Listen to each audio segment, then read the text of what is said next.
Good morning, everyone. In the last topic, we will discuss about the two concentration terms, basically molarity and mass percentage. Now, in this lecture, we are going to start with the molarity. Third concentration term is our molarity. Basic difference between the molarity and this is molality. Molality is represented by small m, है ना. Molarity को कैसे represent किया था हमने capital m से, but molarity is represented by here small m. So basically molarity क्या होता है? It is defined as the number of moles of solute present in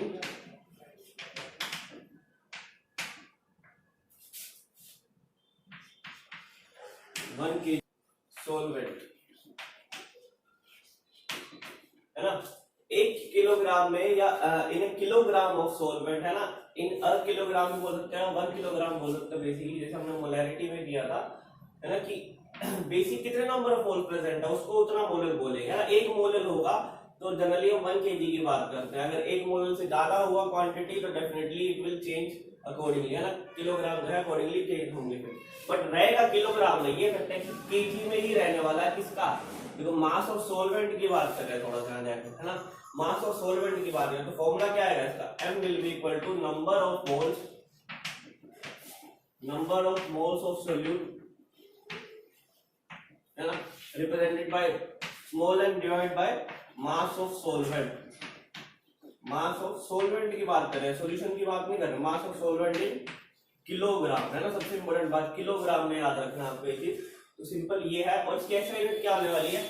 इस कंसंट्रेशन टर्म की ऐसा यूनिट होगी डेफिनेटली इट विल बी मोल पर kilogram, ना. तो ऐसे लिखो, जब कैसे रिप्रेजेंट करो, मोल किलोग्राम की पावर -1, है ना. ये इसकी क्या होगी? ऐसा unit basically.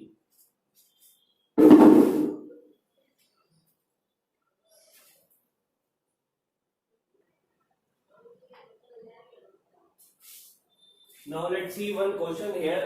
Statement given is the density of 3 molar solution of NaCl is 1.25 gram per milliliter. Calculate the molality of the solution, है ना. मोलैलिटी निकालना है सॉल्यूशन की. गिवन क्या है? डेंसिटी गिवन है और मोलैरिटी गिवन है ना. 3.3 मोलर दे रखा, मतलब 3 मोलर का मतलब क्या है ना. हमने बात की मोलैरिटी क्या होती है कि number of moles present in 1 litre of solution या in a litre of solution. So basically क्या है?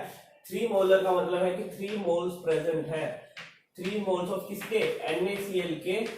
इन किसमें? इन 1 लीटर ऑफ सॉल्यूशन. इसका मतलब ये इन 1 litre of solution. So basic बात हमें क्या बदल गई यहाँ से? एक तो नंबर ऑफ मोल बदलेंगे किसके? सॉल्यूट के. दूसरी बात क्या बदल गई कि वॉल्यूम ऑफ सॉल्यूशन क्या है यहाँ पे, है ना. वॉल्यूम ऑफ सॉल्यूशन बदल गया. मुझे डेंसिटी दे रखी है कितनी? 1.25 ग्राम पर ml. क्या इससे मैं मास नहीं निकाल सकता सॉल्यूशन का? क्या होता है? Density will be equal to mass upon volume, है ना. वॉल्यूम हमें कितने बार चल की?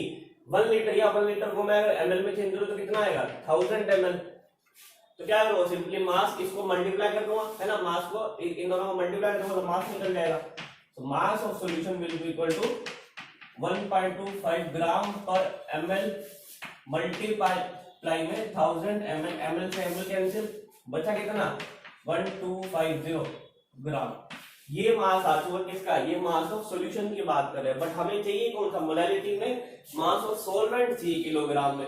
चलो मास ऑफ सॉल्यूशन तो आ गया. क्या मालूम? मास ऑफ सोल्यूट दे रखा है ना. सोल्यूट का मास भी नहीं गिवन. तो अगर सोल्यूट का मास मैं किसी तरह निकाल लूं गिवन इंफॉर्मेशन से तो डेफिनेटली क्या होगा? सॉल्यूशन में से सोल्यूट का मास माइनस करके क्या बचेगा? मास ऑफ सॉल्वेंट ही तो बचेगा. एक बात तो चलो ठीक है. अब अगर मैं बात करूं, देखो मुझे मोल्स तो गिवन है ना. एक मोल में कितना ग्राम एटॉमिक मास होता है NaCl का, है ना. इसका 23 है. 23 प्लस 35.5 कितना बनेगा? 58.5, है ना. 58.5 ग्राम पर मोल बना. तो एक मोल में कितना मास है? 58.5. ठीक है. तो बेसिकली मोल कितने गिवन है? 3 मोल है तो 3 से मल्टीप्लाई कर दो. Multiply by 3, what we will get?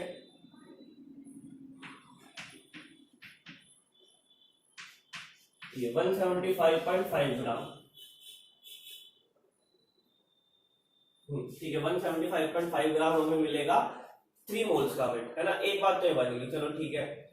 अब अगर मैं बात करूं, देखो अब मुझे बात करनी है क्या, मास, ये निकल गया मास ऑफ किसका, सोल्यूट का, मास ऑफ सोलवेंट भी दे दिया, तो simply so mass of solvent कैसे निकालेंगे, mass of solvent will be equal to, solution का मास कितना है 1250 ग्राम, माइनस कर दूंगा 175.5, बचा है कितना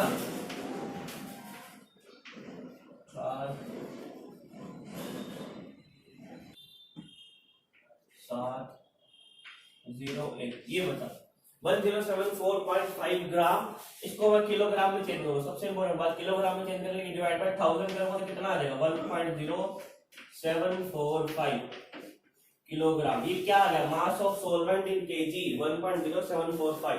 एक कहानी हमारे पास खत्म हो गई, क्या ये आ चुका है, नंबर ऑफ मोल्स हमें गिवन है, तो सिंपली क्या करेंगे, डिवाइड कर देंगे हम, क्या molality will be equal to number of moles of solvent कितने हैं 3 डिवाइड बाय 1.0745, है ना। क्या आ जाएगा अप्रोक्सीमेट आंसर आने वाला है आफ्टर कैलकुलेशन 2.79 मोल पर केजी, इसको लिख सकते हो, या 2.79 स्मॉल एम से रिप्रेजेंट करते हैं, जैसे मोलैलिटी को रिप्रेजेंट करते हैं कैपिटल एम से, मोलैलिटी को रिप्रेजेंट करते हैं स्मॉल एम से। सो इस तरह से बेसिकली आप लोग कैलकुलेशन कर सकते हो मोलैलिटी की।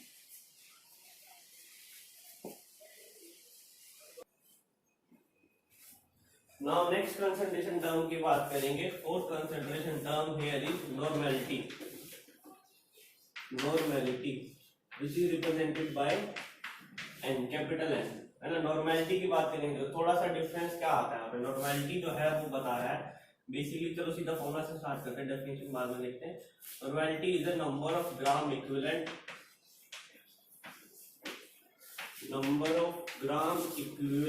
Of solute divide by volume of solution in litre. Basically ये बताता है normality. It is defined as the, आप डेफिनेशन खुद भी लिख सकते हैं, it is defined as the number of gram equivalent of solute, है ना, number of gram equivalent of solute divide by present in 1 litre volume of solution, या in a litre of solution. Basic बात ये। अब अगर मैं बात करूं आपको कि नंबर ऑफ ग्राम इक्विवेलेंट क्या चीज है, number of gram equivalent is just like the number of moles, थोड़ा सा फर्क है। नंबर ऑफ ग्राम इक्विवेलेंट जो है वो निकाला जाता है हमारे पास कैसे, नंबर ऑफ मोल्स कैसे निकालते हैं, given mass upon molar mass को यहाँ पे निकाला जाता है, given mass of solute divide bye उसका इक्विवेलेंट वेट इक्विवेलेंट मास, है ना। यहाँ पे क्या था, नंबर ऑफ मोल्स सीधा निकालने वाला, तो क्या होता है, number of moles is equal to given mass upon में मोलर मास, है ना। मोलर मास तो क्या हमको सीधा पता होता है, हम सिंपली निकाल सकते हैं, बट इक्विवेलेंट मास और मोलर मास में कुछ रिलेशन है, वो देखते हैं, वो उससे निकाला जाएगा। मोलर मास हमें पता होगा तभी इक्विवेलेंट मास या वेट हम निकाल सकते हैं। तो कैसे निकालेंगे, equivalent mass of N acid, depend करता है एसिड का निकालते हैं, बेस का और सोल्ट की बात करेंगे। एसिड का निकलता है मोलर मास डिवाइड बाय उसकी बेसिसिटी। एक एसिड की बेसिसिटी होती है, बेसिसिटी क्या होती है, किसी एसिड की बात करेंगे तो उसकी बेसिसिटी की बात करेंगे। Basicity means number of H positive ions, है ना, कितने आयंस वो इजीली दे सकता है। Number of H positive ions की बात करेंगे, कितने आयंस वो इजीली दे सकता है। जैसे फॉर एग्जांपल अगर मैं आपको बात बोलूं कि फॉर एग्जांपल H2SO4 की बात करूं, H2SO4 जो है वो अल्टीमेटली कितने H पॉजिटिव आयन लिबरेट कर सकता है, 2H पॉजिटिव आयंस ना, और साथ में SO4 2 नेगेटिव। बेसिक बात है 2H पॉजिटिव आयन लिबरेट कर सकता है, इसका मतलब इसकी बेसिसिटी कितनी हो जाएगी, इस बेसिसिटी विल बी 2, बेसिसिटी उसकी कितनी होगी 2। बेसिक बात ये, एक बात तो ये। अब अगर मैं आपको बोलूं कि ये तो एसिड की बात थी, सिमिलरली बात होगी एक किसके लिए, एक बेस के लिए बात करेंगे। Equivalent mass of a base will be equal to, इसमें क्या होने वाला है, उसका मोलर मास डिवाइड बाय उसकी एसिडिटी, अब एसिडिटी में क्या होगा, जिस तरह बेसिक एसिडिटी में क्या होने वाला है, number of OH negative ion, number of OH negative ions, है ना। ये बात याद रखना, OH पे जब भी नेगेटिव रखना है तो ऑक्सीजन के ऊपर नेगेटिव चार्ज है, ना कि हाइड्रोजन के ऊपर। लोग गलती यही करते हैं, रिप्रेजेंटेशन क्या होती है, आधी बुक में भी OH को ऐसे रिप्रेजेंट करते हैं, ये गलत है। OH पे रिप्रेजेंटेशन होती है, ये करेक्ट है ना। ऑक्सीजन पे नेगेटिव चार्ज है, यहाँ पे H पे नहीं है, बेसिक बात है। इसका एग्जांपल लो, अगर मैं मान लो कैल्शियम हाइड्रोक्साइड का एग्जांपल लेता हूँ, CaOH ट्वाइस, इसमें क्या होने वाला है, CaOH ट्वाइस में क्या बनेगा, Ca2 पॉजिटिव प्लस में ट्वाइस ऑफ OH नेगेटिव, इस तरह से। मतलब क्या है, दो OH नेगेटिव रिलीज करता हूं तो एसिडिटी कितनी होगी इसकी, acidity will be equal to 2, acidity की 2 होगी। अब अगर इक्विवेलेंट बेस इक्विवेलेंट मास इसी का निकालना तो कैसे निकालोगे, CaOH ट्वाइस का, इसका इक्विवेलेंट मास कैसे निकालूंगा, बल इसका निकालते हैं H2SO4 का, basically equivalent mass of H2SO4 will be, इसका इक्विवेलेंट मास कैसे निकालूंगा, सबसे पहले क्या करना है, मोलर मास कितना है, H2SO4 का मोलर मास कितना होता है 98 ग्राम, और इसकी एसिडिटी कितनी आई है, बेसिडिटी कितनी है 2, तो डिवाइड करते हैं कितना बनेगा 49 ग्राम जो है H2SO4 का इक्विवेलेंट मास होगा, और ये हमेशा फिक्स रहेगा, ये कभी चेंज नहीं होता है। जैसे कि मोलर मास चेंज नहीं होता उस तरह ही इक्विवेलेंट मास भी फिक्स रहता है हर एक किसी कंपाउंड का। बेसिकली इसका आप इक्विवेलेंट वेट याद भी रख सकते हैं, कितना 49 ग्राम। अब उसकी बात करो तो कैल्शियम हाइड्रोक्साइड का मोलर मास कितना होगा, कैल्शियम का मोलर मास कितना होता है 40, प्लस में ऑक्सीजन का कितना होगा, 2 बार ऑक्सीजन है, प्लस में 2 बार 2, कितना बन गया 74 ग्राम। इक्विवेलेंट मास कितना होगा 74 डिवाइड बाय 2, क्या कितना रहने वाला है 37 ग्राम रहेगा कैल्शियम हाइड्रोक्साइड का मास का, बेसिक बात थी। तो equivalent mass of acid and base इस तरह से आप लोग फाइंड आउट कर सकते हो। देखो अब अगर बात देखो मास और एसिड और बेस का हो चुका है, अब अगर बात करूंगा सोल्ट का, इक्विवेलेंट वेट ऑफ सोल्ट कैसे निकालते हैं, इक्विवेलेंट मास ऑफ सोल्ट कैसे निकाला जाता है, basically equivalent mass of salt will be equal to its molar mass divide by total positive charge on cation, cation कितना पॉजिटिव चार्ज होगा उससे डिवाइड करना है हमको, यहाँ total positive charge on cation, है ना। जैसे फॉर एग्जांपल NaCl की बात करो, NaCl में कितना चार्ज होगा, पॉजिटिव चार्ज 1 है ना, Cl तो उतना नेगेटिव चार्ज। बेसिक बात क्या है, मोलर मास कैसे निकालूंगा इसका, इक्विवेलेंट मास इसका NaCl का मोलर मास कितना होता है 58.5, और टोटल चार्ज कितना है 1, तो इसका मोलर मास इक्विवेलेंट वेट जो है मोलर मास की इक्वल आ है कितना 58.5। तो इस तरह से आप लोग सिंपली याद रखते हो, 2-4 फॉर्मूला याद रखने के, सबसे पहले ये याद रखना है, उसके बाद नंबर ऑफ ग्राम इक्विवेलेंट निकालना आना चाहिए और इसको निकालने के लिए इक्विवेलेंट मास निकालना आना चाहिए। तो काफी थोड़ा लेंथी प्रोसेस है नॉर्मलिटी के लिए।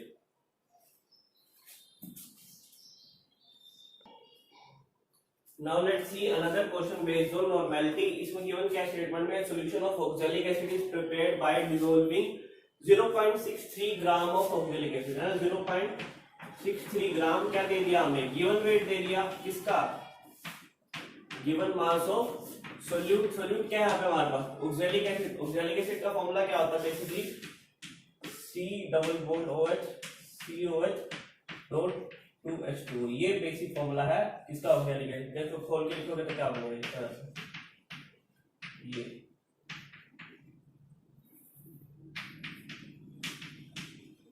डॉट 2H2, बेसिक बात ये है ना। तो और क्या गिवन है, वॉल्यूम ऑफ सॉल्यूशन दे दिया हमें, वॉल्यूम ऑफ सॉल्यूशन कितना 250 सेंटीमीटर क्यूब, 250 सेंटीमीटर क्यूब मतलब या मिलीलीटर बोल सकते हैं, इसको लीटर में चेंज करेंगे सबसे पहले कितना बनेगा 0.250 लीटर, है ना, डिवाइड बाय 1000 कर दिए सिंपली।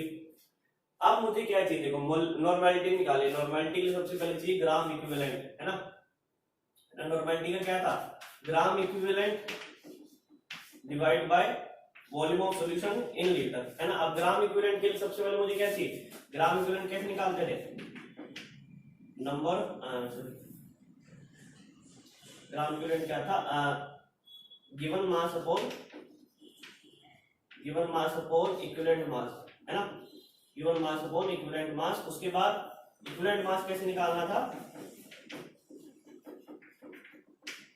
मोलर मास अपॉन यहाँ पे एसिड है तो उसकी बेसिसिटी की बात करेंगे। तो ये इस तरह से हमें प्रोसीड करना है यहाँ से ऊपर की तरफ। तो सबसे पहले इक्विवेलेंट मास निकालेंगे तो क्या बनेगा, इक्विवेलेंट मास में मोलर मास कितना होगा, COH का मोलर मास निकाले तो क्या बनने वाला है इसमें, देखो molar mass will B, 2 carbon है 24 प्लस में कितने उसमें 1 2 3 4 5 6 64 16 सॉरी 6 है ना 86 है ना, और क्या बनेगा कितने हैं 1 2 3 4 5 6 है 6 ही हो, टोटल कितना बना 116 सॉरी 116 नहीं आएगा 126 ग्राम हो रहा है, 126 ग्राम का मोलर मास आता है। तो इक्विवेलेंट मास कैसे निकालेंगे, equivalent mass will be equal to 126 divide by, अब इसकी बेसिसिटी की बात करें, देखो बेसिसिटी में आप देखो 2 हाइड्रोजन आइटम प्रेजेंट है तो जो एसिडिक नेचर के, एक ये है और एक ये है, ये वाला हाइड्रोजन एसिडिक नेचर नहीं दिखाया, ये जस्ट वाटर और क्रिस्टलाइजेशन है जो इसको सराउंड कर रहे हैं, मेन काम इन दोनों का है। तो 2 इसकी बेसिसिटी होगी, डिवाइड बाय 2 कर देंगे, कितना बनेगा 63 ग्राम, क्या आ गया इक्विवेलेंट मास आ गया। चलो इक्विवेलेंट मास आ गया, अब क्या निकालेंगे ग्राम इक्विवेलेंट, ग्राम इक्विवेलेंट कैसे निकालना है, गिवन मास कितना है 0.63 डिवाइड बाय कितना करना है 63, कितना आ गया ये 0.01 ग्राम है ना, ये तो आ गया ग्राम इक्विवेलेंट। उसके बाद क्या बोलूंगा, नॉर्मेलिटी क्या आ गई, नॉर्मेलिटी किसके इक्वल आएगी, ग्राम में नहीं आएगा सॉरी 0.01, अब नॉर्मेलिटी कैसे निकालेंगे, normality will be equal to 0.01 gram equivalent लिख देंगे इसको, सिंपली ऐसे लिख दो ग्राम इक्विवेलेंट, डिवाइड बाय क्या करेंगे वॉल्यूम ऑफ सॉल्यूशन लीटर कितनी है 0.250, इसको सोल्व करेंगे तो क्या बनेगा 1 डिवाइड बाय 100 जाएगा, ऊपर 250 डिवाइड बाय 1000 जाएगा, कितना गया 1.25 मतलब 0.04 नॉर्मल है ना, नॉर्मल मोलर नहीं लिखना है नॉर्मल। तो नॉर्मेलिटी कितनी आएगी 0.04 नॉर्मेलिटी का ये सॉल्यूशन बना है, कैसे हमने जो बनाया सिंपली क्या कीजिएगा ऐसे प्रोसीड करना है इसको, सबसे पहले नीचे वाली चीज पकड़ेंगे इक्विवेलेंट मास की, इक्विवेलेंट मास का ग्राम इक्विवेलेंट निकालना है, ग्राम इक्विवेलेंट के बाद फिर नॉर्मेलिटी का आएंगे हम लोग है ना, और इसकी या तो 0.04 नॉर्मल लिख लो या इस तरह लिख सकते हैं 0.04 ग्राम इक्विवेलेंट EQ GEQ पर लीटर, इस तरह है ना, कोई भी ऐसे यूनिट डाल सकता है आपकी। तो ये न्यूमेरिकल था नॉर्मेलिटी के।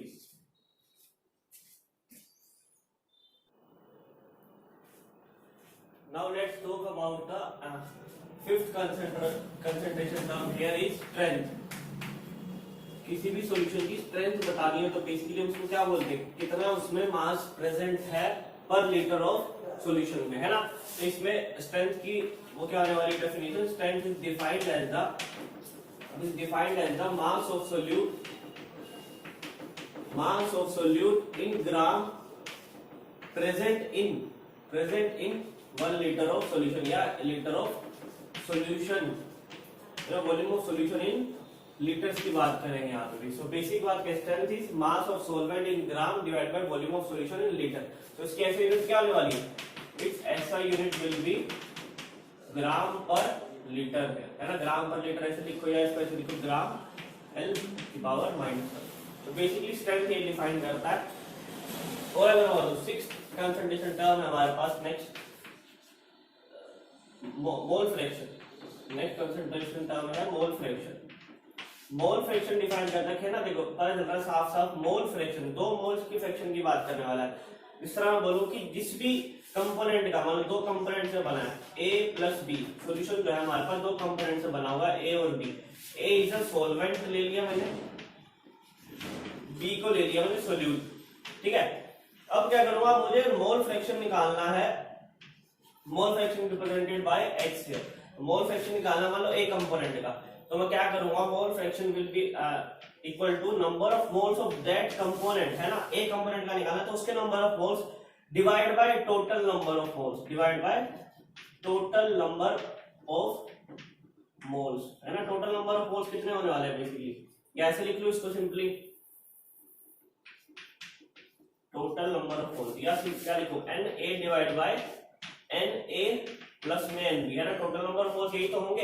इन्हीं दोनों से जब सॉल्यूशन बना है तो इन्हीं दोनों के नंबर ऑफ मोल्स होंगे टोटल में भी, है ना। या तो इसको सिंपली एनटी भी लिख सकते हैं इस तरह से, एनटी किसकी इक्वल है, एनए प्लस एनबी। इसी तरह ये तो एक्स से निकाल लिया, इसी तरह आप निकाल पाएंगे एक्सबी भी। एक्सबी किसके इक्वल हो जाएगा, NB divide by NA plus में एनबी, ठीक है। ये मोल फ्रैक्शन डिफाइन कर रहा है कि कितने मोल प्रेजेंट है उस कंपोनेंट के, इसमें टोटल नंबर ऑफ सॉल्यूशन में, total number of moles of solution में, बेसिकली बात है। अब क्या ऐसा यूनिट होती है क्या, नंबर ऑफ मोल्स की ऐसा यूनिट होगी क्या, नो, इसकी ऐसा यूनिट नहीं होती। रीजन बीइंग क्यों, क्योंकि ऊपर भी मोल्स है, नहीं तो क्या बोलूं, नंबर ऑफ मोल्स ऊपर भी मोल्स है, डिवाइड बाय क्या है, मोल प्लस मोल, क्या बनेगा, मोल्स ही तो बनेंगे, मोल प्लस मोल, 2 मोल मत कर देना भाई, ज्यादा होशियार ना बनना। तो मोल प्लस मोल विल बी मोल, तो मोल से मोल कैंसिल हो गया तो क्या बनेगा, ऐसा यूनिट जो है वो कुछ नहीं होने वाली, यहाँ बेसिक बात है। तो ऐसा यूनिट जो है नहीं होती मोल फ्रैक्शन की। सो ये थी स्ट्रेंथ और मोल फ्रैक्शन। नाउ लास्ट हमारे पास जो टर्म बची है, लास्ट कंसंट्रेशन टर्म है पीपीएम, पार्ट्स पर मिलियन, इसको बोलते हैं parts per million, known as PPM. PPM की कई बार चीजें यूज की जाती है, जैसे काफी जगह काफी स्मॉलर कंसंट्रेशन डिफाइन करने के लिए टर्म यूज होती है पीपीएम बेसिकली।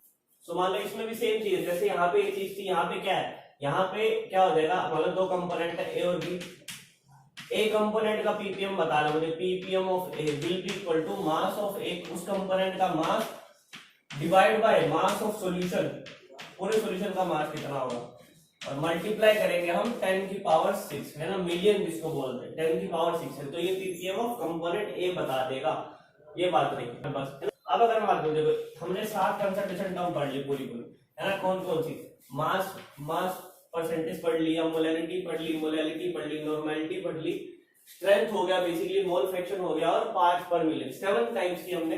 अब इसमें से जो प्रेफरेबल कंसंट्रेशन टर्म्स है वो होती है मोलैलिटी एंड मोल फ्रैक्शन। कौन कौन सी है, molality and mole fraction. Generally देखो पीपीएम तो ज्यादातर उसके यूज होते हैं जो काफी कम कंसंट्रेशन की होती है, उसके लिए यूज होता है। स्ट्रेंथ की बात करो तो आपने वॉल्यूम आ गया, है ना, मोलैलिटी की बात करो, नॉर्मेलिटी की बात करो, उसमें भी वॉल्यूम आता है। इसमें ना मोल फ्रैक्शन में वॉल्यूम है, ना ही मोलैलिटी में वॉल्यूम है, बाकी सब में वॉल्यूम मिलेगा आपको, मोलैलिटी में मिलेगा, नॉर्मेलिटी में भी है वॉल्यूम, या और एक मास फ्रैक्शन भी हो सकता है बेसिकली, है ना, मास परसेंटेज भी हो सकता है। जनरली ये चीजें प्रेफर करती है, रीजन बीइंग क्योंकि, है ना, इसमें क्या चीज, इसमें it does not contain volume of solution, है ना, इसमें वॉल्यूम की बात नहीं होती, बेसिक बात क्या, और वॉल्यूम जो है ना वो क्या होती है, इट चेंजेस विद टेम्परेचर, है ना, इट चेंजेस विद टेम्परेचर के साथ में चेंज होती है वॉल्यूम, आप लोगों को पता हो, बट मास नहीं होता, है ना। इस सारी टर्म्स में मास यूज हुआ है, यहाँ पे था divide by mass of solvent in KG, mole fraction में क्या नंबर ऑफ मोल्स यूज हुआ है, बस मास परसेंटेज में सिर्फ मास था। सो बेसिकली क्या है, वॉल्यूम कंटेन नहीं कर रहा है, इसी वजह से ये प्रेफरेबल होती है ज्यादा एज कम्पेयर टू अदर कौन सी मोलैलिटी होगी, नॉर्मेलिटी, इन सब चीजों, क्योंकि ये कंसेप्ट अगर मैं देखो, क्योंकि आपको पता है कि मास जो है वो चेंज नहीं होता, mass does not change with temperature, है ना। जैसे एग्जांपल दूंगा आपको कि जैसे आपको आइस और वाटर का एग्जांपल देता हूं कि आइस में क्या है, आइस का जो वॉल्यूम होता है वो वाटर से कम रहता है ना, क्योंकि उसकी डेंसिटी कम है ना, काफी, ऐसा नहीं कि सॉलिड बन गया तो वो ज्यादा कंपैक्ट हो जाएगा, ऐसा बिल्कुल उल्टा होता है उस केस में, क्योंकि वॉल्यूम ऑफ डेंसिटी जो होती है ना आइस की कम होती है, इसी वजह से फ्लोट कर पाता है आइस वाटर के ऊपर, है ना, बात ये है। इसलिए क्योंकि देखो जब हमने टेम्परेचर डिक्रीज किया ना, जब वाटर से आइस का, तो वाटर मैंने 1 kg लिया था तो आइस भी 1 kg ही बनने वाली है फॉर श्योर, बट उसकी वॉल्यूम ज्यादा हो जाएगी डेफिनेटली। तो आप खुद देख लेना कि अगर बात करो कि कंटेनर में आप लोग जब आइस को जमाते हो, फ्रिज में अपने फ्रीज करते हो, तो क्या होता है उसमें, उस पर एक मार्क लगा देना बेशक एक कंटेनर पे कि इतना हमने पानी लिया था, पर उसके बाद जब आइस बन के बाहर निकली डेफिनेटली उस मार्क से ऊपर होगा लेवल, क्योंकि आइस के बीच में काफी सारे एम्प्टी स्पेसेस रह जाते हैं, जिसकी वजह से उसका डेंसिटी जो है वो कम हो जाता है, क्योंकि पर्टिकुलर वॉल्यूम में उसका जो मास है वो काफी कम है, फैल जाती है, वो थोड़ी सी उल्टा होता है। तो मास तो चेंज नहीं हुआ उसका, बट वॉल्यूम डेफिनेटली इंक्रीज हो जाती है आइस के केस में, इसलिए जो है डेंसिटी डिक्रीज हो जाती है आइस की, इसलिए वो इजिली फ्लोट कर पाता है इस पे पानी के ऊपर। तो बेसिक कुछ टर्म्स ये थी, किसको लेके, हमारी कंसंट्रेशन टर्म्स थी 7। सो ये हमारे पास whole concept related to concentration terms is almost over. कुछ चीजें रह रही है यहाँ पे, हम नेक्स्ट लेक्चर में कवर अप करेंगे। This is all for today, thank you so much everyone.